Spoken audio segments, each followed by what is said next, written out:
Welcome back to the deep dive. For this one, we're going really, really fundamental. We're going to be looking at the chemical basis of life. That's right. Every living thing you can think of, even ourselves, is built from these same core set of chemical components. Yeah, and from what I've seen in the stuff you sent over, we're going to be able to unpack some really interesting stuff here.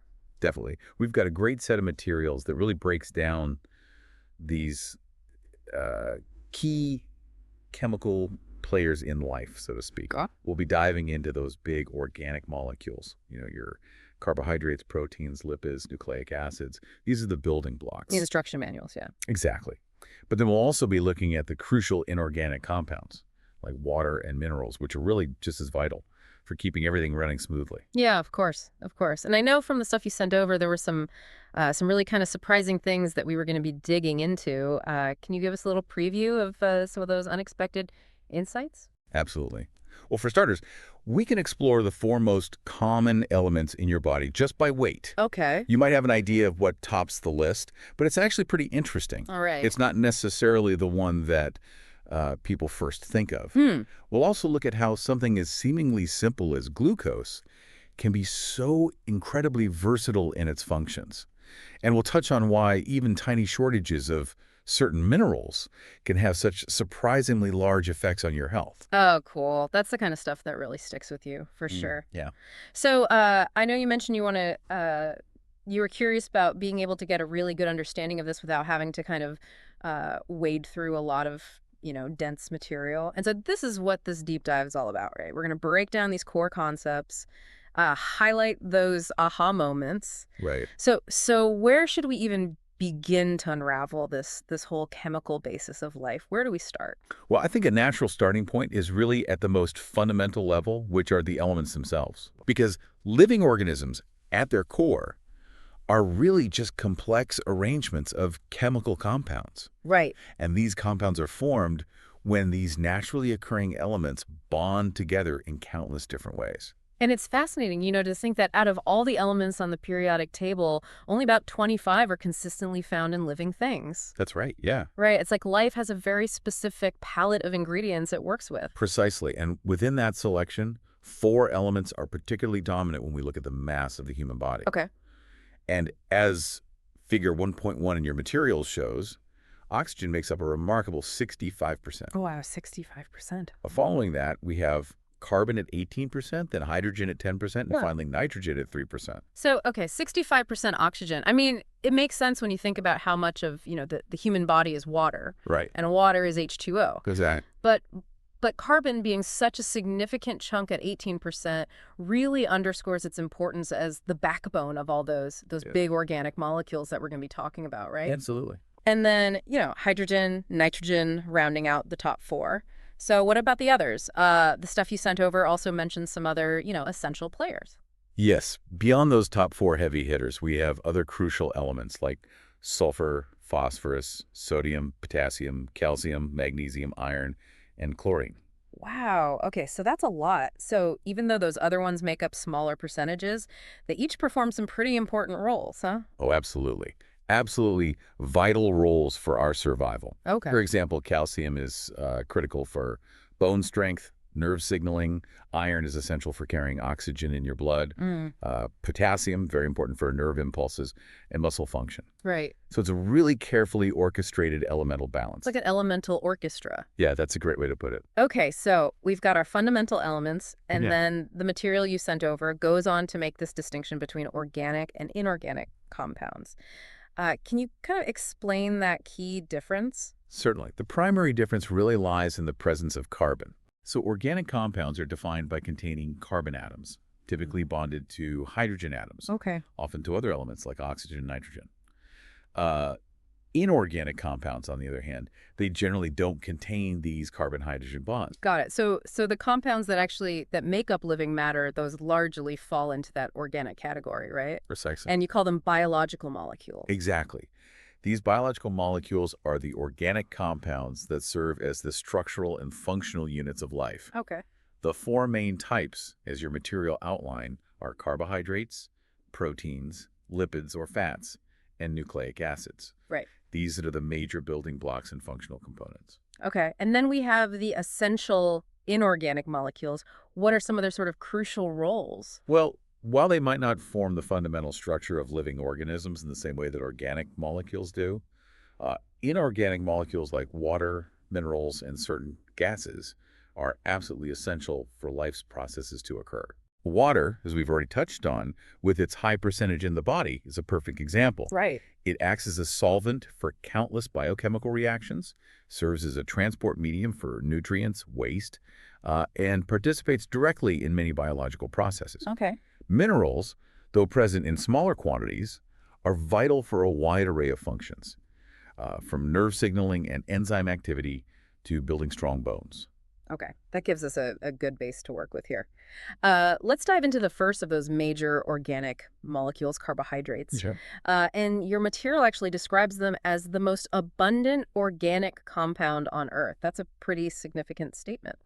It is, and it's largely due to the process of photosynthesis in plants, which produces these enormous amounts of carbohydrates. Just think about all the plant life around us, the trees, the grasses, crops. Right. They're primarily composed of carbohydrate structures. And as your material rightly points out, potatoes, grains, sugar, these are all common sources of carbohydrates in our diet. Yeah, absolutely. And their basic elemental makeup, carbon, hydrogen, oxygen, with that specific 2-to-1 ratio of hydrogen to oxygen, Mhm. almost like hydrated carbon. That's where the name comes from, right? Yeah, that's the general empirical formula, and it's a helpful way to remember the basic components. Now, carbohydrates exist in different forms, Okay, ranging from simple sugars to complex chains. got it. Your material introduces us to monosaccharides, disaccharides, and polysaccharides. Okay. Let's start with the simplest, monosaccharides. All right, so these are the basic single sugar units, Yeah, the monomers of carbohydrates. exactly. The material mentions fructose as an example. Yeah. Where do we typically find fructose? Well, fructose is a very common monosaccharide. It occurs naturally in fruits, honey. It's one of the key sugars responsible for that sweet taste. Okay, so those are single units. Then we have disaccharides. What are those all about? Well, disaccharides are essentially two monosaccharide units joined together. This joining process involves the removal of a water molecule, a type of dehydration reaction. Okay. Conversely, you can break a disaccharide back down into its two constituent monosaccharides by adding water, a process called hydrolysis. Okay. And your material highlights three common examples: maltose, sucrose, and lactose. Okay, so maltose is made up of 2 glucose units. Right. It's found in germinating seeds. Yeah. And as an intermediate product, when starch is broken down, Frick. sucrose is our everyday table sugar, Yes. composed of glucose and fructose, and it comes from sugarcane, sugar beets, right? Exactly. And then there's lactose, made of galactose and glucose, which is the sugar found in dairy products. That's right. And interestingly, it's noted as being the only sugar not found in plants. Very interesting point, yeah. It's also less sweet than sucrose, and there are varying concentrations in cow's milk versus human milk. That's right, yeah. Okay, cool. And then we move on to the polysaccharides. These are the big players. Yeah. Long chains formed by linking together many, many monosaccharide units. Correct. And while the basic building block for the examples given, cellulose, starch, and glycogen, is glucose, Right. their properties are actually quite different due to the sheer number of glucose units and the specific way they are bonded together. Yeah. Your material points out that polysaccharides are generally insoluble in water and do not form crystals. Okay. Yeah. So cellulose is the structural component of plant cell walls, makes up the fiber. Right. It's interesting that while we can't digest it for nutrition, it plays a vital role in our digestive health by, kind of keeping things moving, Absolutely, yes. preventing constipation. Keeps things regular. Then we have starch, which is how plants store energy, Yes. found in foods like grains and potatoes. And then glycogen, which is the storage form of glucose in animals, found in our liver and muscles. That's right, yeah. So it's like plants use starch as their energy reserves, Yeah. and we use glycogen. Exactly. That's really interesting. So overall, what's the major significance of carbohydrates for living organisms? Well, they serve a number of critical roles. Okay. Primarily, they are a major source of energy. Glucose, a monosaccharide produced when more complex carbohydrates are broken down, is oxidized in our cells to release the energy needed for all our bodily functions. Got it. They also act as crucial energy storage compounds, so starch in plants and glycogen in animals provide readily available energy reserves. Right. And as we discussed with cellulose, they play essential structural roles. Absolutely. Additionally, carbohydrates are components of nucleic acids, which we'll explore a bit later. Okay, cool.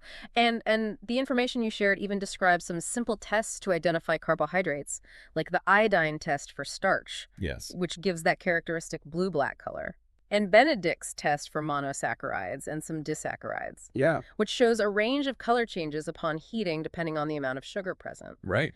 And even a modified Benedict's test involving acid hydrolysis for sucrose, since sucrose itself doesn't react directly with Benedict's reagent. It's amazing how these basic chemical tests can tell us so much. It really is. These fundamental tests are really essential tools for understanding the presence and types of these vital molecules. Absolutely. Okay, so next up in our look at biological molecules, proteins. Right. And your material states that they're an essential component of all living cells Yes. and make up a significant 17% of the mature human body. That's right. Proteins are incredibly versatile, carry out a vast array of functions within living organisms. Okay, Their basic elemental composition includes carbon, hydrogen, oxygen, nitrogen. okay. And some proteins also contain sulfur. And as your material mentions, we obtain a significant amount of protein from foods like meat, fish, eggs, and cereals. Right, yeah. And the fundamental building blocks of proteins are amino acids, right? Proteins are essentially polymers made up of these amino acid molecules linked together. Exactly. Think of amino acids as the individual links in a protein chain.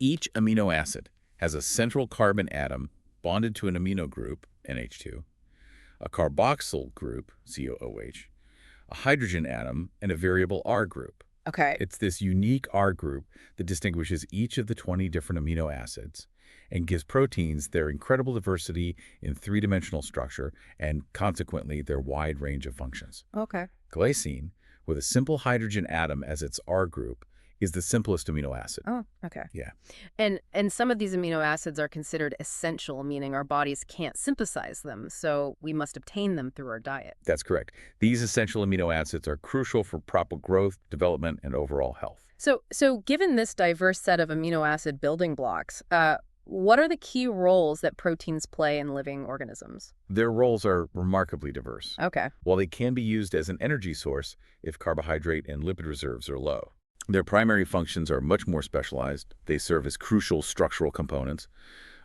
forming things like the cell membrane, the collagen found in connective tissues, the keratin that makes up our hair and feathers. Okay. Critically, almost all the biochemical reactions that occur in our bodies are catalyzed by enzymes, and enzymes are proteins. Right. Proteins also function as hormones, such as insulin and growth hormone, which regulate a wide variety of bodily processes. Right. And we can't forget antibodies, which are proteins that play a key role in our immune system, defending us against invading microorganisms. Wow.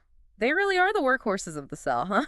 They really are. Structure, function, defense. It seems like proteins are involved in just about everything. Pretty much. And there's a specific test for proteins as well, right? Yes. The Biuret test. The Biuret test, which involves adding sodium hydroxide and copper sulfate to a solution, will produce a characteristic pinkish purple to dark purple color in the presence of proteins. Okay. It's a simple yet effective way to detect these vital molecules.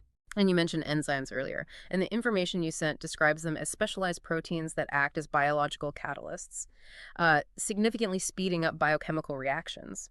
That example of amylase acting on starch, breaking it down into maltose, as indicated by the iodine test, really illustrates this. It's amazing how specific these enzymes are, typically acting on only particular substrates. Absolutely. Enzymes exhibit a high degree of specificity, and their ability to dramatically increase the rate of reactions is fundamental to all life processes. Right. Without them, these reactions would occur far too slowly to sustain life as we know it. All right, let's move on to our third major class of organic molecules. Lipids, also commonly known as fats and oils. Okay. Your material points out that fats are typically solid at room temperature, while oils are liquid. Correct. And their elemental composition is also carbon, hydrogen, oxygen, but with a significantly higher proportion of hydrogen to oxygen compared to carbohydrates. That's right, yeah. That higher hydrogen to oxygen ratio is a key reason why lipids are such efficient energy storage molecules. Right. They do indeed provide more energy per unit mass than both carbohydrates and proteins. Got it. The information you shared also correctly notes their insolubility in polar solvents, like water. but their solubility in non-polar organic solvents. Okay. We commonly find them in foods like nuts, coconuts, butter, and margarine, and they are formed from fatty acids and glycerol. Okay, so energy storage is a major role. What are some of the other significant functions of lipids in living organisms? Well, beyond energy storage, they're crucial structural components, particularly phospholipids and cholesterol, which are essential parts of cell membranes. Mm. In plants, a waxy layer called cutin helps to minimize water loss, Okay. and many animals have similar waxy coatings for waterproofing. Right. Lipids also play a vital role in insulation, helping warm-blooded animals maintain their body temperature through a layer of subcutaneous fat. They provide cushioning and protection for internal organs, acting as shock absorbers. And it's also fascinating that some very important hormones, like estrogen, testosterone, and cortisol, are lipid-based. That's quite a diverse set of functions. Energy storage, structure, water conservation, temperature regulation, protection, and hormone synthesis. It is. Lipids are clearly much more than just stored energy. That's right. And there's a specific test for lipids, too, the Sudan the Third test. Yes, the Sudan the Third test utilizes a dye that is soluble in lipids, but not in water. When Sudan the Third is added to a substance containing lipids, it will stain them a reddish-orange color, making them visible as fat globules. Okay. And the information you provided mentions saturated and unsaturated fatty acids. Right. What's the fundamental difference between those two? The difference lies in the presence of double bonds between the carbon atoms and the fatty acid chains. So saturated fatty acids have the maximum possible number of hydrogen atoms bonded to their carbon atoms, Well, meaning they contain no carbon-carbon double bonds. This structure allows them to pack tightly together, which is why they tend to be solid or semi-solid at room temperature. Unsaturated fatty acids, on the other hand, have one or more carbon-carbon double bonds, which introduces kinks in the chain and reduces the number of hydrogen atoms they can hold. okay. These kinks prevent them from packing as tightly, resulting in them being liquid at room temperature. Makes sense. Okay, so now we arrive at the final category of major biological molecules, nucleic acids. Right. Your materials rightly call them the most important in terms of genetics. Absolutely.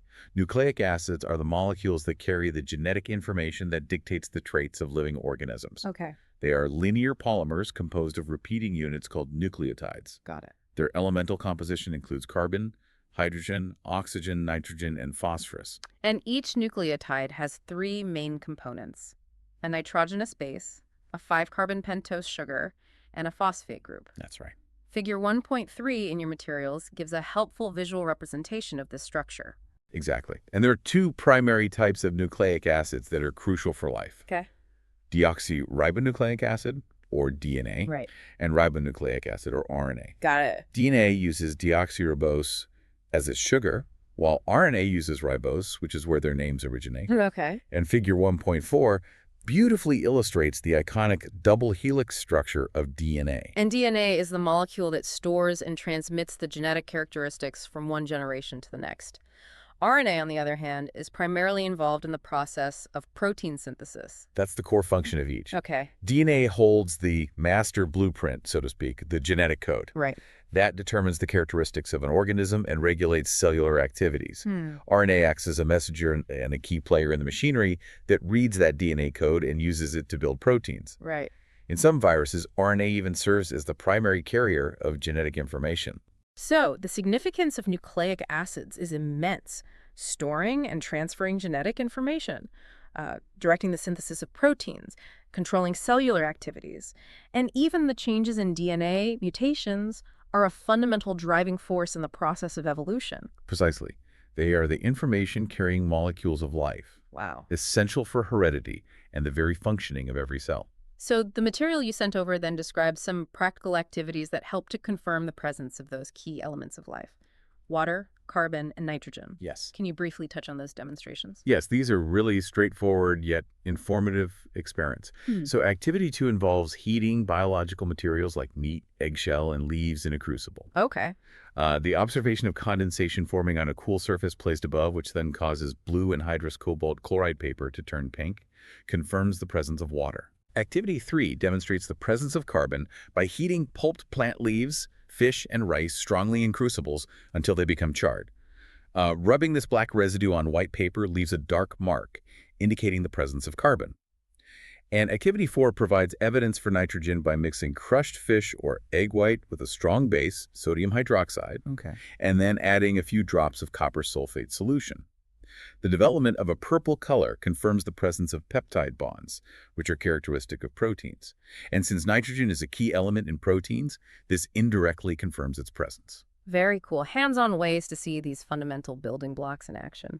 Okay, let's focus for a moment on one of those essential inorganic components, water. All right. Your material highlights that it makes up the largest proportion of our body mass, around 2/3. That's right. Water isn't just a passive filler. It is absolutely crucial as the medium in which life's processes occur. Table 1.4 in your materials beautifully outlines its specific properties and how each one contributes to the maintenance of life. Okay, yeah. It points out its remarkable ability to act as a solvent, allowing a vast array of biochemical reactions to take place within cells and forming the basis of extracellular fluids. Right. It also plays a critical role in the removal of metabolic waste products.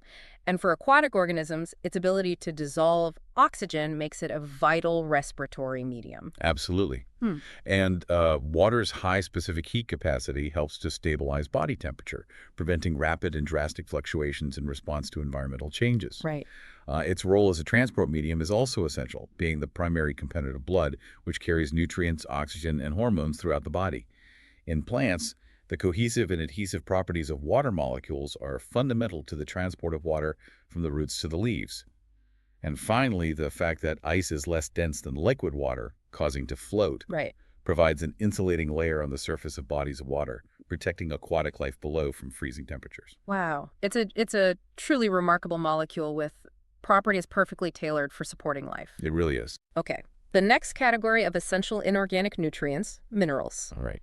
Your material indicates that they make up about 7% of our body weight, with calcium and phosphorus comprising the majority of that. Yes. Minerals, whether required in larger amounts as macrominerals or in smaller amounts as trace minerals, are vital for a vast range of biological processes. Right. Your material lists examples such as potassium, iron, magnesium, copper, and chlorine. Yeah. And maintaining the correct balance of these minerals is crucial, as deficiencies or excesses can lead to various health issues, as detailed in tables 1.5 for humans and 1.6 for plants. Okay, so looking at the table for human minerals, potassium is shown to be important for maintaining ionic balance, proper heart and muscle activity, and nerve impulse transmission. Yes. A deficiency can manifest as muscle weakness and even psychological disturbances. That's right. Calcium, as we've mentioned, essential for strong bones and teeth, also plays a key role in blood clotting and nerve function. A lack of calcium can lead to conditions like rickets and weakened bones. Iron's role in the synthesis of hemoglobin, the oxygen-carrying molecule in red blood cells, is well known, and iron deficiency can result in anemia and fatigue. And iodine is crucial for the production of thyroid hormones, which are vital for brain development and regulating metabolism. Iodine deficiency can affect intelligence development and lead to lethargy. And the table for plant minerals illustrates equally vital roles. Yeah? Nitrogen is a key component of amino acids, proteins, nucleic acids, and chlorophyll. A deficiency typically results in stunted growth and chlorosis, the yellowing of the leaves. Got it. Phosphorus is needed for nucleic acids and ATP, the energy currency of the cell. And a lack of it can lead to poor root development and the appearance of purple patches on leaves. Potassium plays a role in protein synthesis and the regulation of stomata, the pores on leaves. Deficiency can cause chlorosis and the development of yellow or brown patches. So it's clear that these seemingly small amounts of minerals are absolutely critical for the health and proper functioning of both plant and animal life. Wow, yeah, absolutely. Finally, we come to vitamins. Okay. Those organic compounds that are required in small amounts to facilitate various biochemical reactions in the body. And your material categorizes them based on their solubility in water or fat. That's right.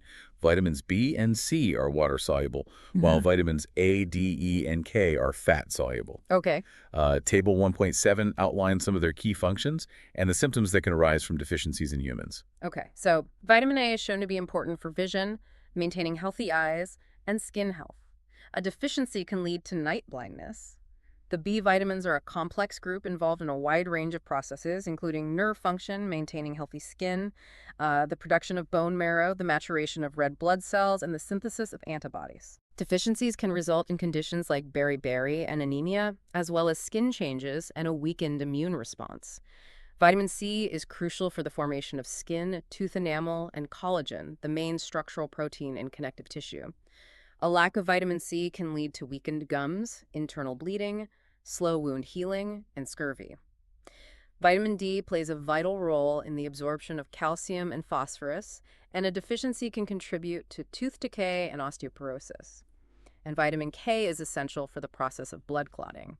A deficiency can result in delayed clotting. And it's important to remember that these are organic compounds, Okay. distinct from the inorganic minerals we just discussed. Both are vital for health, but they have different chemical structures and perform different types of roles in the body. Well, we have certainly covered a tremendous amount of ground in our exploration of the chemical basis of life today. From the fundamental elements to the complex biological molecules, the essential role of water, the crucial functions of minerals, and the vital actions of vitamins. It's all interconnected and absolutely essential for what we recognize as life. Indeed, you now have a strong foundational understanding of the fundamental components that make up all living organisms, including yourself, and the critical roles they play in sustaining life and enabling its various functions. So, as we bring this deep dive to a close, here's a thought to really chew on. Despite the staggering complexity of the human body and all living things, it was all ultimately built from a relatively small set of fundamental elements and molecules interacting in incredibly intricate ways. That's right. It really makes you wonder what other seemingly complex systems in the universe might also arise from surprisingly simple underlying principles. That's a great question. This exploration into the chemical basis of life truly offers a new perspective on the interconnectedness and underlying elegance of the natural world. We certainly hope this has sparked your curiosity to continue exploring these fascinating topics on your own.